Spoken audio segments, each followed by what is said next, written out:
V9 న్యూస్కి స్వాగతం. ఇప్పుడు హెడ్లైన్స్. నర్సింగివిల్లి అమ్మవారి జాతర మహోత్సవం రంగరంగ వైభవంగా జరిగింది. భక్తులు తెల్లవారుజాము నుంచే క్యూ లైన్లో వచ్చి అమ్మవారికి మొక్కుబడులు కానుకలు చెల్లించి కోరిన కోరికలు తీర్చే కల్పవల్లిగా ఈ యొక్క అమ్మవారు ప్రసిద్ధి అని భక్తులు తెలియజేస్తున్నారు. 14 గ్రామాలకు ఈ యొక్క గ్రామదేవతని చుట్టుపక్కల అందరూ వచ్చి అమ్మవారు దర్శించుకుని తీర్థప్రసాదాలు తీసుకున్నారు.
సుమారు 14 గ్రామాల అమ్మవారు రాపకోట, కృష్ణానగరు, ఆర్ఆర్ వెంకటాపురం, శ్రీనివాస నగరు, ఇలా దుర్గానగరు, నాయుడుతోట, రవినగరు ఇలా గ్రామాలన్నీ కలుపుకొని మొత్తం 14 గ్రామాల అమ్మవారి పండుగ.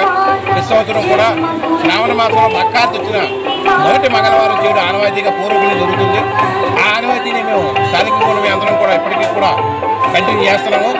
అదేవిధంగా చుట్టుపక్కల అందరూ కూడా ఈ అమ్మవారికి పసుపు కుంకాలు కూడా మొదటి ఆచారం. అదేవిధంగా ఈ స్థానికంగా ఏ పంట పండినా ముందుగా ఆ పంట తీసుకొచ్చి అమ్మవారు ఆశలు పెట్టి అమ్మవారు ఆశలు తీసుకుంటే పంట పాల్గొని మొదటి నుంచి ఆనవాయితీ జరుగుతుంది. ఈ అమ్మవారు సాయంత్రం 5 గంటల ఘటాలు రాపూర్ రామానంద బయలుదేరి వస్తాయి. అదేవిధంగా పట్టాపోతు, కృష్ణానగరు, దుర్గానగరు, ఆర్ఆర్ వెంకటాపురం పూజలు కూడా వస్తాయి. అన్నీ కలిపి నాయుడుతోటలో పండుగలో ఆందోళన కనుక చాలా నమ్మకమైన అమ్మవారు. ఈ అమ్మవారు దేవల్ల ఈ ప్రాంతంలో కూడా కరోనా వచ్చి కూడా మాకు నష్టమైన తగ్గించడం జరిగింది. పాలిమర్స్ కంపెనీ ఇక్కడే జరగడం వల్ల కూడా ఇక్కడ ఎటువంటి ఆశ్రయకరమైన ప్రాంతం జరగలేదు అని స్థానికంగా వాళ్ళు బాగా నమ్మకం. సుమారు ఎంత 15,000-20,000 మంది పాల్గొంటారు. మొత్తం 4 రోజుల పండుగ 4 వారాలు చేస్తారండి. అమ్మవారు ముఖ్యమంత్రి కింద గొరుకూతులు కోళ్ళు అది మొదటి నుంచి చేస్తూ ఆనవాయితీ.